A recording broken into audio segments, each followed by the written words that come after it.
Coaching, thérapie, c'est quoi la différence? C'est le thème du live que je vous propose aujourd'hui. Je suis très contente de vous retrouver pour ce dernier de la saison.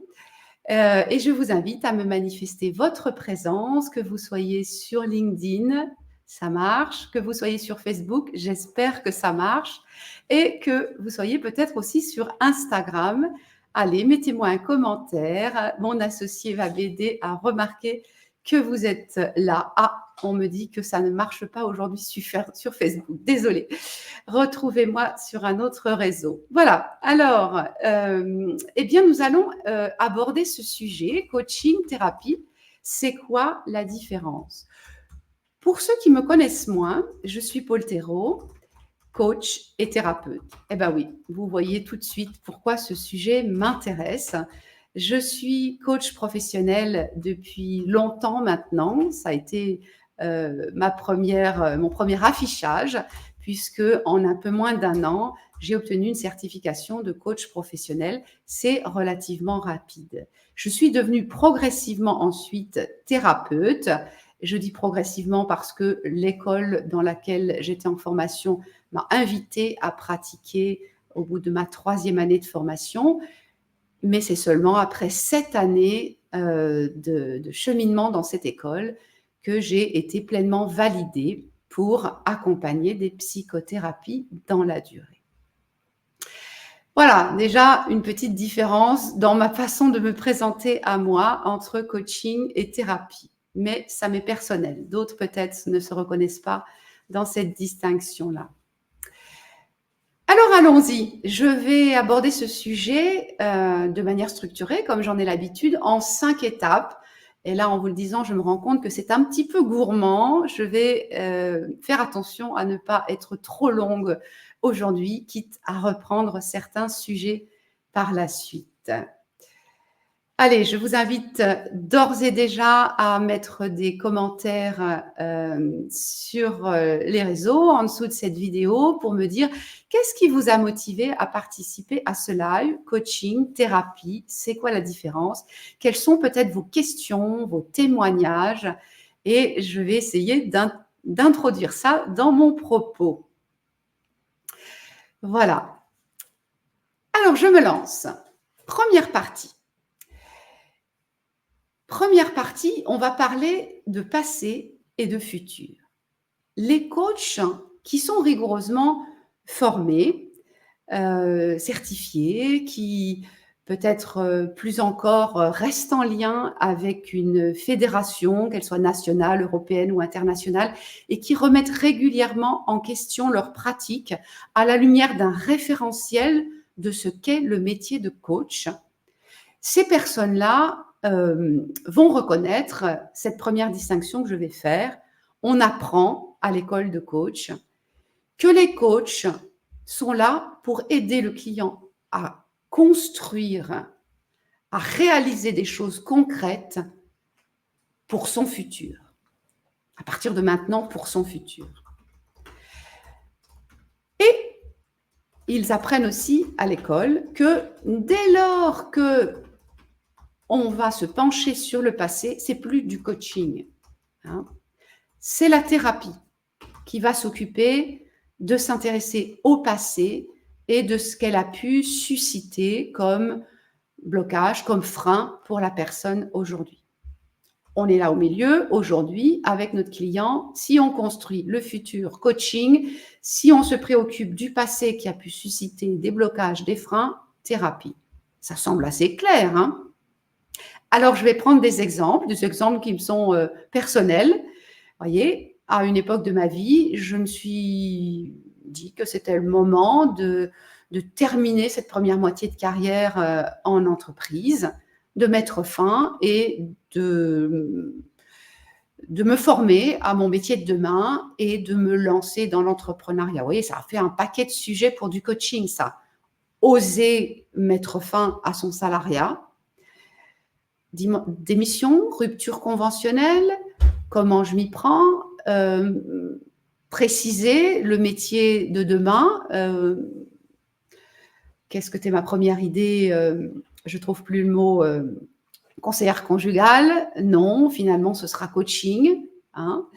Euh, Me lancer dans l'entrepreneuriat, est-ce que je suis capable de ça? Comment ça se passe? Vous voyez, tout ça, c'est typiquement des sujets de coaching. Si je prends des exemples plus récents, c'est moi, animer un atelier sur la prise de parole. Ben oui, je peux faire ça. J'ai les ressources. Parler en direct sur les réseaux. Ouais, ok, je vais le faire. Devenir conférencière, vous voyez, tout ça, ce sont des sujets où je cherche concrètement à réaliser, concrétiser de nouvelles choses. Sujet de coaching.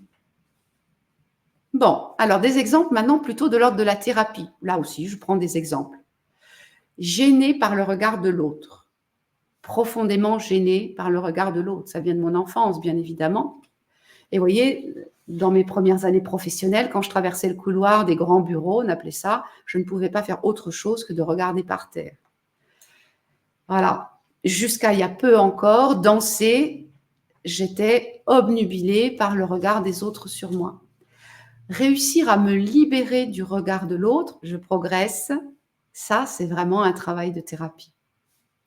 Autre exemple, paniquer à l'idée d'entendre l'avis des autres sur mon travail.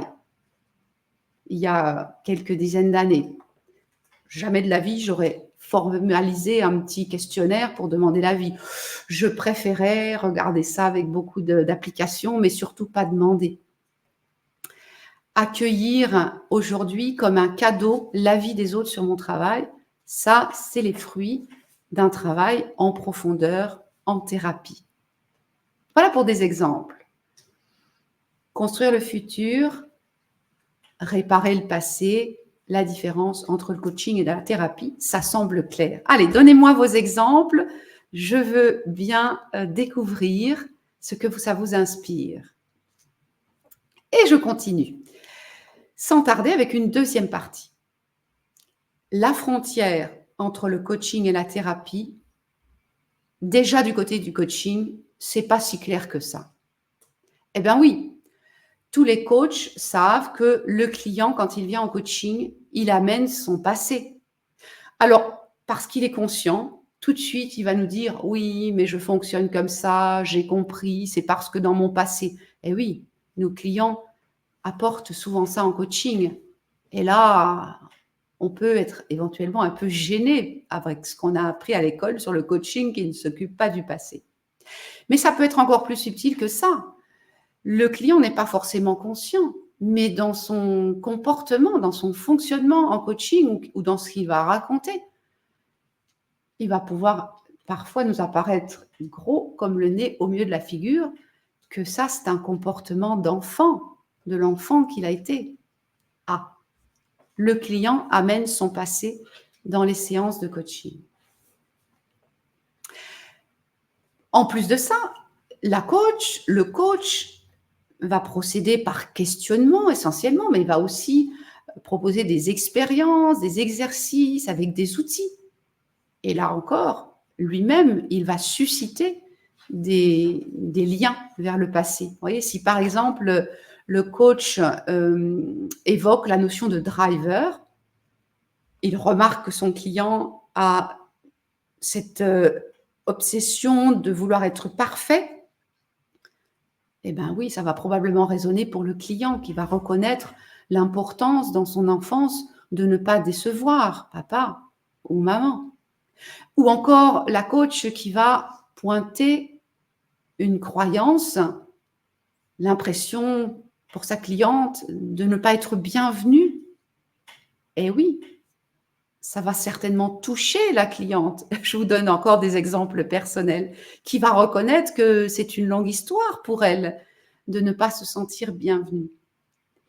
Et encore, le coach qui utiliserait les états du moi de l'analyse transactionnelle et qui inviterait son client par un exercice à découvrir, ben oui, qu'il a souvent un comportement d'enfant rebelle. Rien que par le nom que ça porte, bien sûr, ça nous ramène à l'enfance. De fait, je tiens à préciser ici que ces modèles que sont la PNL, l'analyse transactionnelle et d'autres encore, dont on utilise des outils en coaching, sont à l'origine des outils de thérapie. Ce sont des modèles thérapeutiques, donc il n'y a pas non plus de mystère si ça fait des liens avec l'enfance. Mais ça pourrait être encore plus simple que ça, un simple feedback. Vous voyez, le coach qui va demander l'autorisation à son client de lui décrire ce qu'il observe de son comportement, de ses propos, qui va renvoyer un miroir à son client. Et là, le client pourrait être touché de reconnaître ce qu'il a entendu de l'enfant qu'il était. Vous voyez, sans même aller chercher des outils dans la PNL, l'analyse transactionnelle ou autre modèle à l'origine thérapeutique, le coach, la coach peut susciter des liens avec le passé. Et de toute façon, je vais vous dire, le client, il le porte sur son dos, son passé. Et même parfois, il l'a carrément là, sur lui, dans un gros sac qu'il porte devant lui. Donc, cette frontière, même quand on est en coaching, quand on est coach, on voit bien que ce n'est pas si simple. Et à ce stade, eh bien, j'entends récemment encore des collègues coachs qui voient tout l'intérêt d'évoquer le passé, toute la puissance d'outils qui renvoient au passé, se questionner. Est-ce que je suis encore en coaching? Est-ce que j'arrive en thérapie? Est-ce que j'aurais pas davantage envie d'aller en thérapie? Une belle question, une très belle question. Et lorsque la réponse vient, j'encourage vivement à aller se former très sérieusement pour conduire des accompagnements thérapeutiques, pour conduire des psychothérapies dans la durée et même des thérapies brèves. Voilà. Alors, à ce stade, vos exemples, que vous soyez coach ou que vous soyez peut-être coaché aujourd'hui ou dans le passé, quels sont vos exemples où le coaching a ébranlé jusqu'à votre passé? Allez, je suis curieuse de vous lire. Quelles sont les expériences de coaching qui ont été jusqu'à ébranler votre passé? Pour le meilleur, j'espère. Voilà, j'en profite pour dire bonjour à ceux qui sont là, bonjour à Jean, bonjour à Hélène, bonjour à Carole, voilà, bonjour à Aline, super, et d'autres dont je ne décrypte pas le prénom. Voilà, je suis contente de vous savoir là. Et j'attends vos exemples. Alors, ne vous inquiétez pas, si vous m'écrivez des choses et que je n'y réponds pas là tout de suite, c'est que ce n'est pas si simple. Il y a des fois des commentaires que je ne verrai apparaître que tout à l'heure, quand je reprendrai le fil. Ça marche très bien, ces réseaux, mais pas à 100%. Voilà. J'enchaîne avec une troisième partie, le symétrique de la précédente. Du côté de la thérapie, non plus, la frontière n'est pas si franche entre le coaching et la thérapie. Eh oui. Alors, prenons la psychanalyse. La psychanalyse, il paraît que c'est le premier modèle thérapeutique encore à ce jour utilisé dans le monde. Et de fait, notre inconscient européen, c'est la psychanalyse. Vous voyez, quand on va chez le psy, on s'allonge sur un canapé. Et de fait, la psychanalyse, je ne suis pas spécialiste, mais je vais me permettre quand même d'en faire une description, c'est quand même beaucoup l'idée que dans notre inconscient, il y a des choses qui viennent de notre passé et qui influent sur notre présent. Et l'objet de la psychanalyse, ça va être de laisser émerger, de tout faire pour qu'émerge tout ce qui est enfoui dans notre inconscient pour éclairer nos comportements automatiques compulsifs, nos pulsions d'aujourd'hui, dans l'idée de reprendre de la liberté par rapport à ces automatismes, ces compulsions dictées par les traces de notre enfance. Voilà, j'espère que je ne choquerai aucun psychanalyste, une description assez simple qu'on pourrait faire de la psychanalyse, et oui, du coup, très, très liée à notre passé. Bon, ceci étant, si c'est ce qui nous reste en mémoire pour illustrer ce que c'est que la thérapie, très rapidement derrière, dès les années 50, deuxième modèle thérapeutique aujourd'hui pratiqué au monde, semble-t-il, la Gestalt-thérapie. Friedrich Perls, dès les années 50, il est formé auprès de Freud Il se rebelle comme de nombreux disciples. Il quitte la vieille Europe et son déterminisme à l'occasion de la guerre et il ira par la suite s'installer aux États-Unis où il est impressionné à quel point tout semble possible. Et à ce moment-là, il a envie de créer un nouveau modèle thérapeutique. La question qu'il va dire et redire, reposer encore à ses clients, c'est ici et maintenant, qu'est-ce que tu veux pour ta vie? Ici et maintenant, qu'est-ce que tu veux pour ta vie? Alors là, vous allez me dire, bah, du coup, c'est quoi la différence avec le coaching? On va y venir, on va apporter encore d'autres éléments. Mais de fait, Gestalt thérapie, résolument, ici et maintenant, faire en sorte que mon futur ressemble davantage à ce que je veux pour ma vie. Après la Gestalt, on ne va pas en rester là. Hein. Dans les années 60, Palo Alto, il y a plein de modèles thérapeutiques qui ont été développés, que j'ai déjà cités. La PNL, je suis PNL thérapeute, l'analyse transactionnelle, il y a des thérapeutes AT, l'hypnose ericksonienne, vous avez des hypnothérapeutes. Voilà, tous ces modèles, eux aussi, sont là pour concrètement voir la vie changer au travers de réparations de ce que le passé a pu imprimer en nous. Et puis, beaucoup plus récemment encore, on pourrait parler de FT, on pourrait parler de kinésiologie. Vous voyez, on est vraiment là concrètement pour transformer notre vie. Hein, et pas seulement réparer notre passé, pas seulement. Voilà. Allez, à ce stade, même question que tout à l'heure. Quelles sont vos expériences de thérapie, que vous soyez thérapeute vous-même ou que vous ayez l'expérience d'une thérapie personnelle? Quelles sont les expériences de thérapie qui produisent des réalisations très concrètes, des changements vraiment très concrets? Vous voyez, pas seulement un ressenti qui a évolué, mais vraiment, vous vous êtes vu faire des choses totalement différentes et parfois, c'est soudainement, après une séance de thérapie, voilà, c'est différent, je réalise des choses différentes. Je serais curieuse de lire vos témoignages.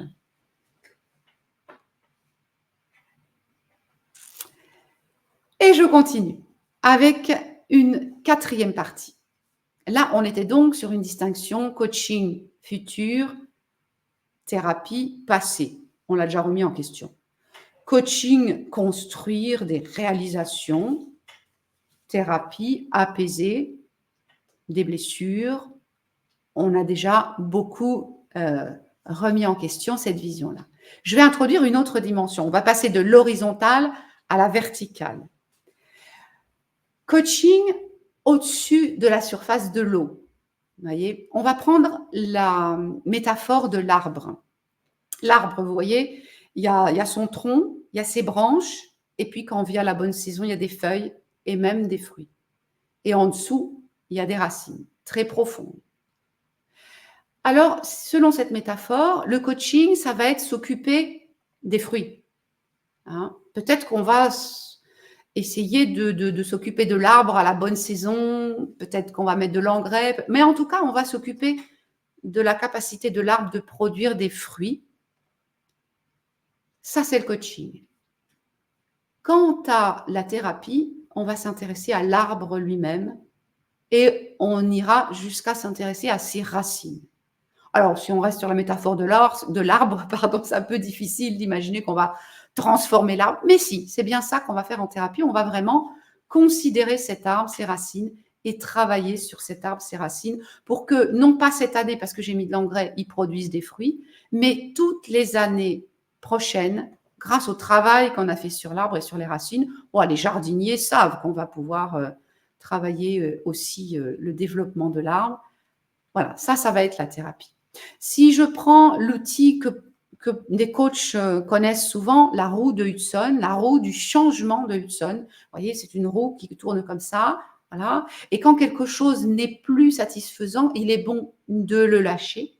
Et en coaching, on va s'occuper de je lâche ce qui n'est plus bon, ce qui a vieilli, ce qui est abîmé, et hop, je retourne à l'horizontale, par exemple, changer de travail. Vous voyez, voilà. Hein, la moitié de la roue et je repars à l'horizontale, au-dessus du niveau de l'eau pour produire de nouveaux fruits, trouver une nouvelle situation. si on connaît la route de Hudson en coaching, c'est qu'on sait que dans certains cas, il ne suffit pas de couper le fromage là à l'horizontale. Il est nécessaire de se laisser descendre et explorer plus en profondeur. Qui suis-je? Qui je suis maintenant? Qui j'ai envie d'être maintenant? Qu'est-ce qui est important pour moi, etc. De faire tout un travail dans la profondeur, un travail sur soi. Voilà. Donc, au-dessus, le coaching, les fruits que l'arbre peut donner. Au-dessous, la thérapie, le travail très en profondeur. À ce stade, quelques exemples qui me sont personnels, là encore, voyez, si on veut changer de métier, se lancer dans l'entrepreneuriat, réussir à gagner abondamment tout l'argent dont on a besoin pour vivre, pour les études de ses enfants qui ne sont pas terminées, eh bien, ça semble du coaching. Oui, ça semble du coaching. Mais en vérité, cette aventure entrepreneuriale vient nous chercher tellement en profondeur qu'il va être très, très, très utile d'aller faire un tour en thérapie. Vous voyez, c'est comme ça que j'ai moi des clientes qui viennent parce qu'elles n'arrivent pas à démarrer leur projet entrepreneurial, parce qu'elles n'arrivent pas assez à gagner d'argent, vous voyez, pour des raisons très concrètes. Et quand elles m'exposent, parce que leur intuition est là, hein, quand elles m'exposent leurs besoins, j'entends un besoin de thérapie. Inversement, quand je vais en thérapie, que j'apprends à m'affirmer davantage, que j'apprends, là ce ne sont pas spécialement des exemples personnels, mais bref, quand je vais en thérapie, parfois, ça va être aussi utile que j'aille faire un tour en coaching pour passer à l'action, parce qu'il va falloir peut-être quand même dans l'action aussi que je bénéficie d'un coup de main, que quelqu'un m'aide à structurer mon action, que quelqu'un m'aide à rythmer mon action. Voilà. J'ai rencontré dernièrement des coachs qui me disaient l'importance qu'ils voyaient à envoyer leurs clients également en thérapie. Et voilà, je trouve que ça fait vraiment du sens aussi quand on est en thérapie d'envoyer un client trouver une autre forme d'accompagnement, par exemple pour la création entrepreneuriale, avec tous les dispositifs qui existent pour soutenir les gens qui veulent créer une entreprise, voyez, en complément de ce qu'on peut faire en thérapie. Complémentarité, eh oui, bien sûr. Allez, j'attends vos exemples.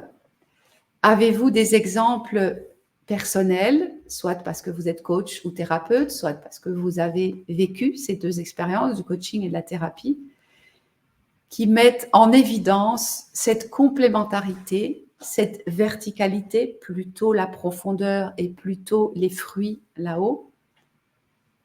Voilà, association entre les deux démarches. Parce que nous ne sommes qu'une personne, qu'un seul arbre, pour reprendre ma métaphore.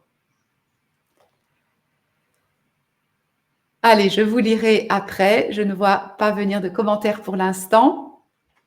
Alors, j'entame ma 5e partie. Encore de la nuance.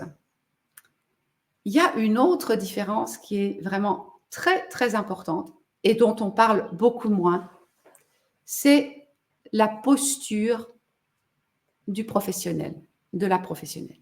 Quand on est coach ou quand on est thérapeute, c'est pas du tout la même posture.